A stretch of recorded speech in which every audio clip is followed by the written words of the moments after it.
I spent my entire spring break working for a man who could buy and sell my hometown without checking his bank balance. And by the end of it, I wasn't just holding a paycheck. I was holding the keys to a secret that would have burnt his entire empire to the ground. Have you ever looked into the eyes of someone who thinks they are a god and realized they're actually just a terrified coward? I need you to listen to this entire story and tell me honestly. If you found what I found in that glass and steel fortress, would you have taken the money and stayed silent? Or would you have done exactly what I did and risked everything to watch him lose it all?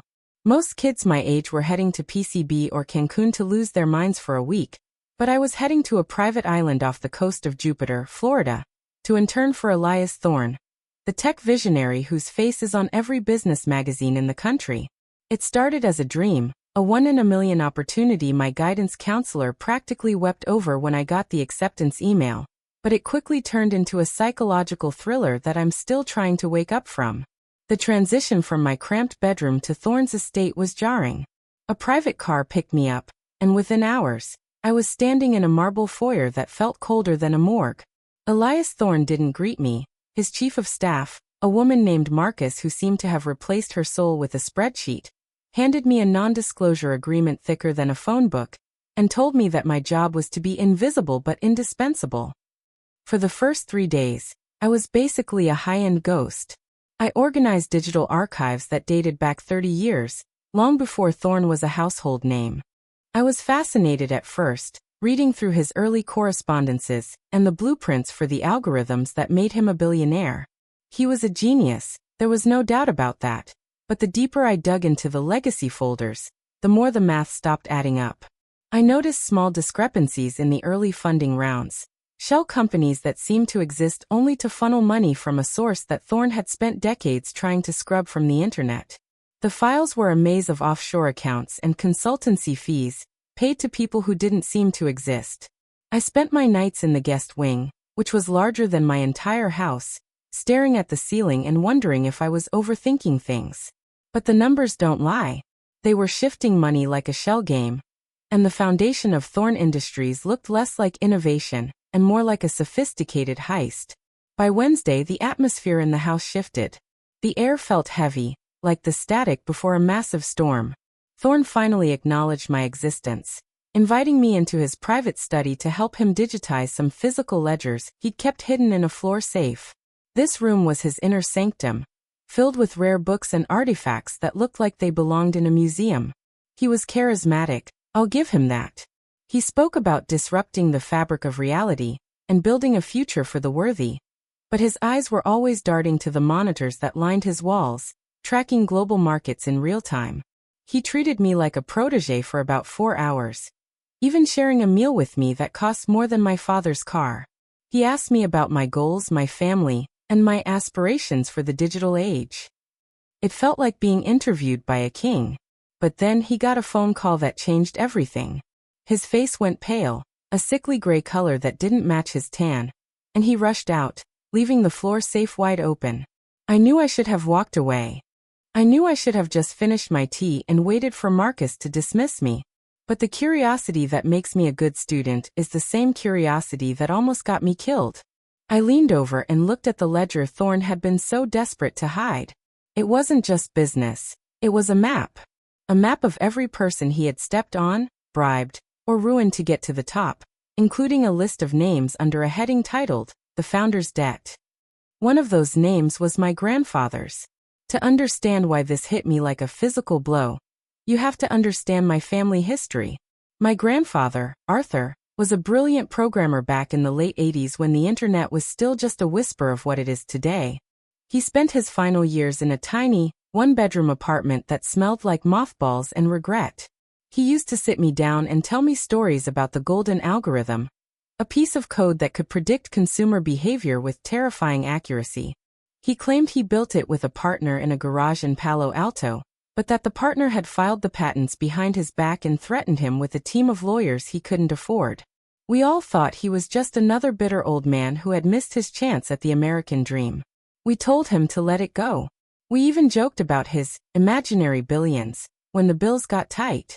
Seeing his name in that ledger, seeing the exact dates and the calculated steps Thorne took to bankrupt my grandfather's legal defense, turned my blood into ice.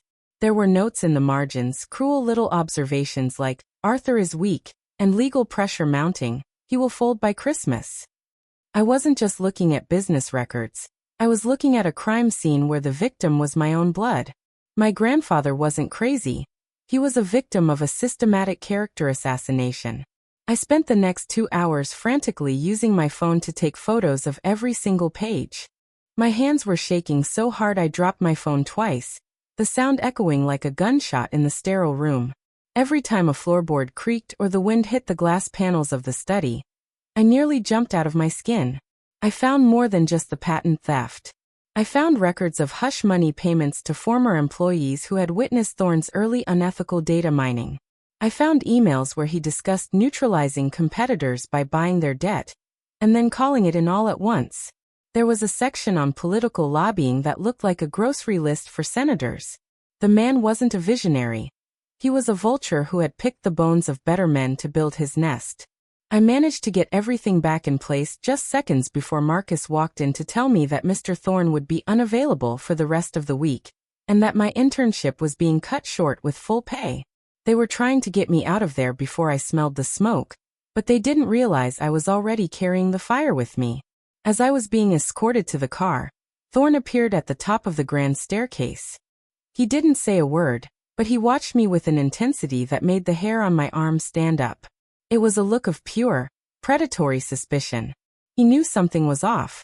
He had realized his mistake in leaving that safe open, and he was measuring me, trying to see if I was a threat or just another dumb kid happy with a 5-figure paycheck for a week's work. I stared back, forcing my face to remain neutral, even though every instinct I had was screaming at me to run. So that's the situation I was in, and I had to make a choice. I was standing there with enough evidence to trigger a federal investigation and a multi-billion-dollar lawsuit that would restore my family's name. But I was also standing in the home of a man who had the resources to make people disappear without a trace. I realized then that my random selection for this internship wasn't luck at all. Thorne was keeping his enemies close, scouting me to see if I knew anything about my grandfather's claims. He wanted to see if the grandson of Arthur was as dangerous as the man himself had been. Before I tell you what happened next, and how I turned his own security system against him, I want you to pause and comment below what you would have done in my shoes. Would you have taken the shut-up money they were clearly about to offer? Or would you have burnt the bridge while you were still standing on it? Think about the risk. One wrong move and I could have been blacklisted from every university and job for the rest of my life. Or worse. Is justice worth that kind of price? I spent that final night in the mansion barely breathing. I could hear footsteps in the hallway, and I'm convinced Marcus was standing outside my door for at least an hour. I decided to play the long game for exactly 6 hours. I accepted the severance check from Marcus with a fake smile and a thank you for the opportunity, playing the role of the grateful, starstruck student perfectly. I even asked for a signed photo of Thorne for my mom. It was nauseating, but it worked. The tension in Marcus's shoulders dropped. She thought I was bought and paid for. She even gave me a small bonus in cash for my travels. I felt like a spy in a movie, but the stakes were my life. I didn't go to the airport. I told the driver to drop me at a shopping mall instead, claiming I wanted to buy souvenirs for my family. Once I was sure I wasn't being followed, I ducked into a crowded Starbucks 5 miles from his estate. I used the guest login credentials I had surreptitiously copied from the archives earlier that week. Credentials that gave me backdoor access to the server's upload history. I began uploading the photos to a secure cloud drive, but I knew that wouldn't be enough. Digital files can be deleted. Lawyers can suppress evidence. I needed the world to see it before Thorne's PR machine could spin it. I could feel the clock ticking. I knew Thorne would eventually check the security footage of his study and see me hovering over that safe. I had to move faster than his security team. While the files were uploading, I began BCCing the 3 largest tech journalism outlets in the country, but I wasn't just sending the files to them. I sent a message directly to Thorne's private encrypted email.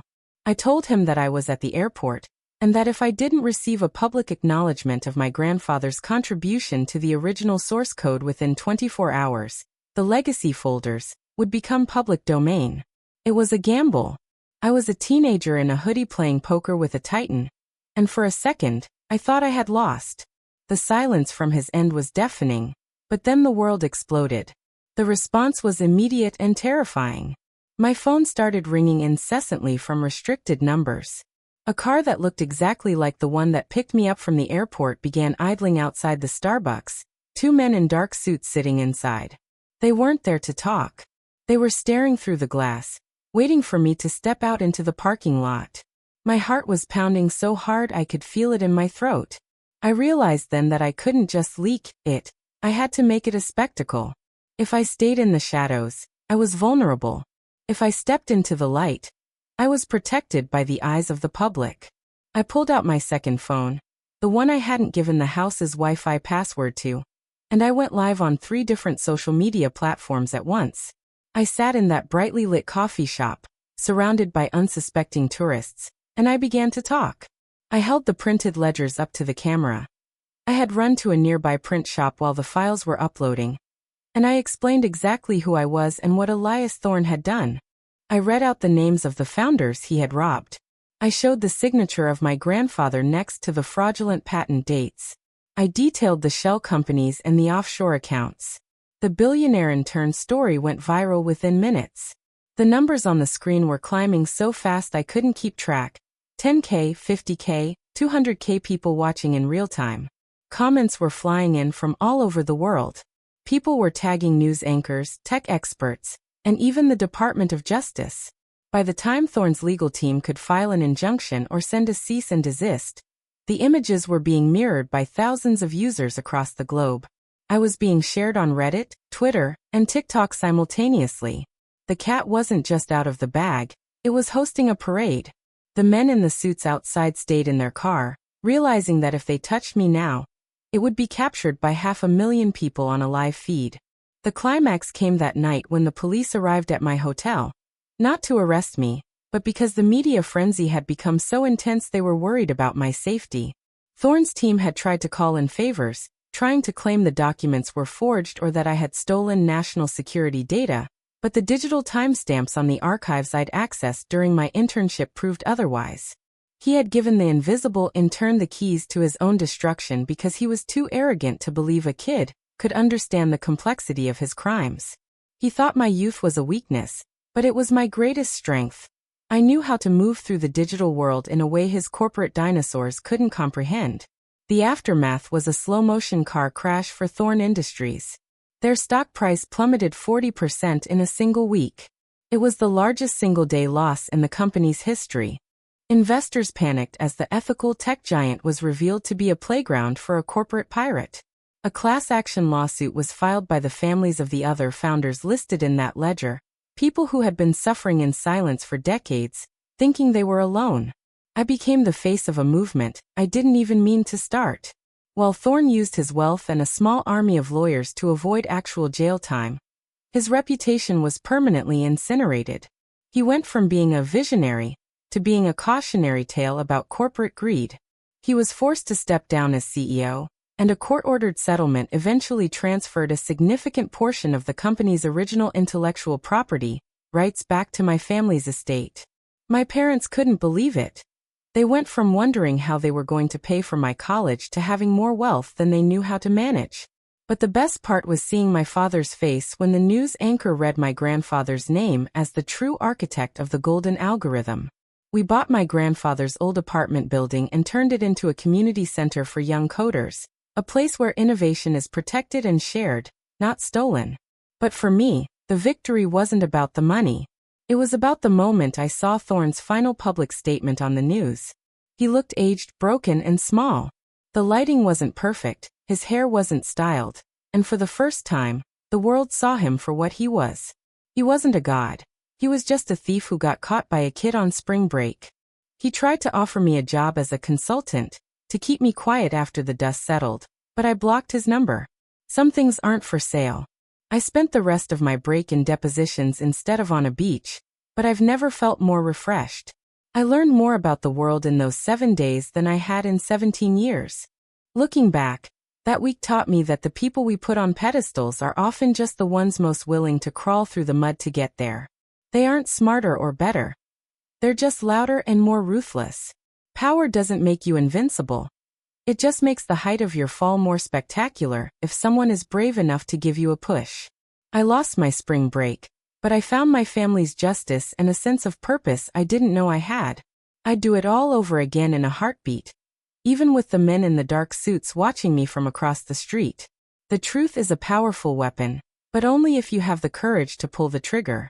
Like this video if you were on my side and think Thorne got what he deserved. Subscribe for more stories like this where the underdog actually wins and the giants finally fall. And please share your final thoughts on this whole mess in the comments section. Do you think I should have handled it more quietly through a lawyer from the start? Or was the public explosion the only way to stay safe from a man that powerful? I want to know if you think I played it right or if I just got lucky. Your support means everything to me and helps me share more of these stories. I'll see you all in the next story.